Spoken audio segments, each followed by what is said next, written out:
Guys, তোমরা আশা করি সকলে ভালো আছো।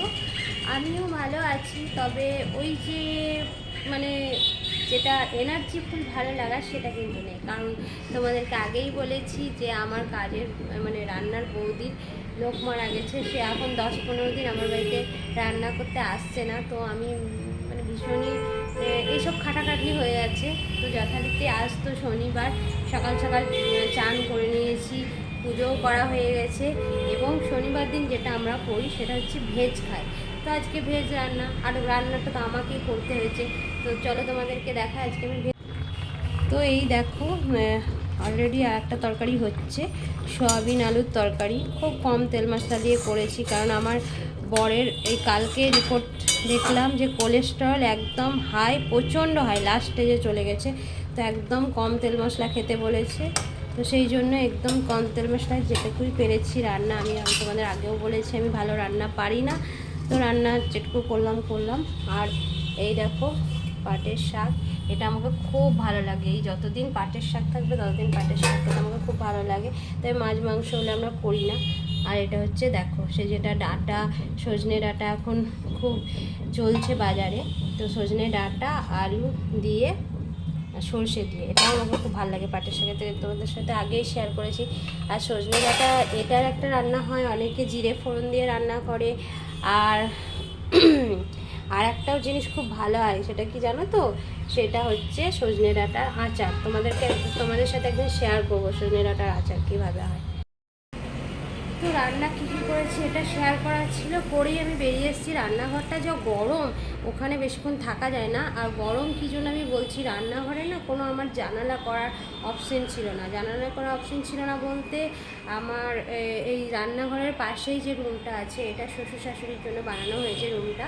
তো শ্বশুর শাশুড়ি বলেছে যে এখনও আসেনি, ওরা পুরোনো বাড়িতে থাকে। তো শ্বশুর শাশুড়ি বলেছে ওদের বৃদ্ধ বয়সে অসুবিধা হবে, সেই জন্য অ্যাটাচ বাথরুম দরকার। তো রুমের পাশে অ্যাটাচ বাথরুম করে দেওয়া হয়েছে। আর সেই জন্য আমাকে জানলাটা আমি পাইনি। যেহেতু চিমনি টিমনি লাগানো আছে, তবুও গরমটা কোথা থেকে কাটবে। তবুও আমি একটা ওয়াল ফ্যান লাগিয়েছি, খুব গরম লাগলে আমি ওটা চালিয়ে রান্না করি বা রান্না বান্না করি, কাজ করি, বুঝেছো? তো এই দেখো এত গরম, আমাদের রোডের ধারে বাড়ি, পুরো পর্দাগুলোকে আমাকে টাঙিয়ে রাখতে হয়। যখন তাপটা আসছে যে আরও গরম লাগে। সকালবেলা এটা পূর্ব দিক পড়ছে, তো সকালবেলায় তো এত গরম থাকে যে এখানে মানে দাঁড়াতে পারা যায় না। তো তখনই আমি পর্দাটা টেঙে দিই, এখন অবধি টাঙাচ্ছে, তার জন্য একটু রুমটা ঠান্ডা। এবার চলো আমি আমার নিজের বেডরুম তোমাদেরকে দেখাই।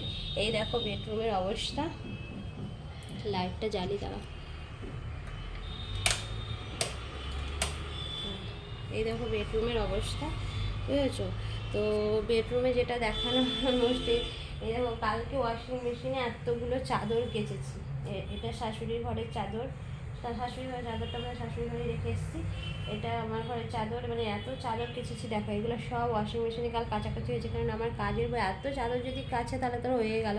আর কালকে এই নতুন চাদর, মানে নতুন না, এই চাদরটা গত বছর কিনেছিলাম অনলাইন থেকে।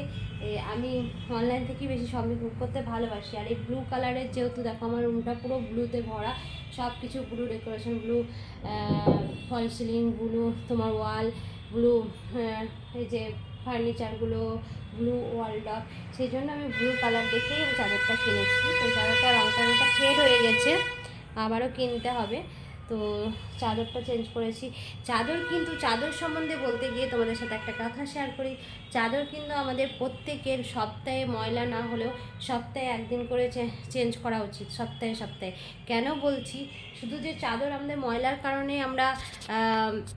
কারণে আমরা চেঞ্জ করি এমন না। চাদর দেখো, এই চাদরে তুমি ব্যাকটেরিয়াও হতে পারে। সেই ব্যাকটেরিয়াটা কী কারণে হয়, আমরা যদি ঘাম অবস্থায় এসে চাদরে শুয়ে পড়ি বা বসে পড়ি, বা ভিজে গায়ে আমরা শুয়ে পড়ি, ওই ভিজে জলটা শুকে একটা ব্যাকটেরিয়া হয়। আর এই ব্যাকটেরিয়া থেকে কি রোগ হয় সেটা কি তোমাদের জানা আছে? ব্যাকটেরিয়া থেকে রোগ হয় যে, এই যে যাদের ব্রণ সমস্যা আছে, ব্রণ কিন্তু এই ব্যাকটেরিয়ার কারণেও হতে পারে স্কিনে। আমার ব্রণ নেই, আমার একটু দাগ ছোপ হয়েছে, তার জন্য আমি আবার ক্রিম লেগেছি। জানি না দাগটা কী করে হলো, তোমরা সবসময় বলছো দাগ হয়েছে, তো আমি একটু ক্রিম আনিয়েছি, দেখি কদিন ইউজ করে। তো যেটা বলছি যে তোমাদের এই চাদর ওই জন্য চেঞ্জ করা উচিত। ব্যাকটেরিয়া থেকে তোমার ব্রণর প্রবলেম হতে পারে। আর যাদের ব্রণ আছে তাদের তো একদমই এরকমভাবে ব্যবহার করা উচিত। আর তাছাড়া জানো একটা এত আশ্চর্য রোগ হয় সেটা আমারও জানা ছিল না। দেখবে অনেক ছেলে, মেয়েদের হয় নাকি জানি না, অনেক ছেলের গায়ে দেখবে এই চাকা চাকা দাগ হয়ে গেছে, পিঠে পিঠে ধরে দেখবে মানে কাটা কাটা টাইপের সাদা ধরনের স্পট করে দাগ পড়ে যায়। সেটা কিন্তু এই চাদর থেকে হয়, আমি জানতাম না। আমি সেদিন একটা নেটে দেখলাম যে চাদরে ওই যে ব্যাকটেরিয়া থেকে ওই তোমার সাদা সাদা ধরনের বা চাকচাক ধরনের যে দাগটা হবে, মনে হবে যেন কেউ মেরেছে বা কোথাও বসেছে বলে এরকম দাগ হয়েছে, ওই দাগটা কিন্তু হয়। তো সেই দাগটা হলে দেখতে ভালোও লাগে না যখন খালি গা থাকে। তো সেই জন্য ওই দাগ এড়াতে এবং ব্রণ সমস্যা থেকে দূরে রাখতে আমাদেরকে অবশ্যই এমনিতে চাদর সবারই চেঞ্জ করা উচিত, পারলে প্রত্যেক দিন। কিন্তু প্রত্যেক দিন হয়ে ওঠে না, কারণ আজকাল এতই খাটাখাটনি করে উঠতে কেউ পারেও না। তো সেই জন্য যাদের ওয়াশিং মেশিন আছে তাদের করলে ঠিক আছে, আর না হলে কাজের মাসিকে দিয়ে করানো সপ্তাহে সপ্তাহে চেঞ্জ করা উচিত। তো এই ছিল আজকে আমার ব্লগ। তো তোমরা সকলে ভালো আছো? আমি পারলে আবার আসবো লাইভ। আমার লাইভ টাইমটা জানো তো, 1টা থেকে মানে 1:45 থেকে 1:30 অবধি। তো তোমরা এসো সবাই। চলো বাই, টাটা।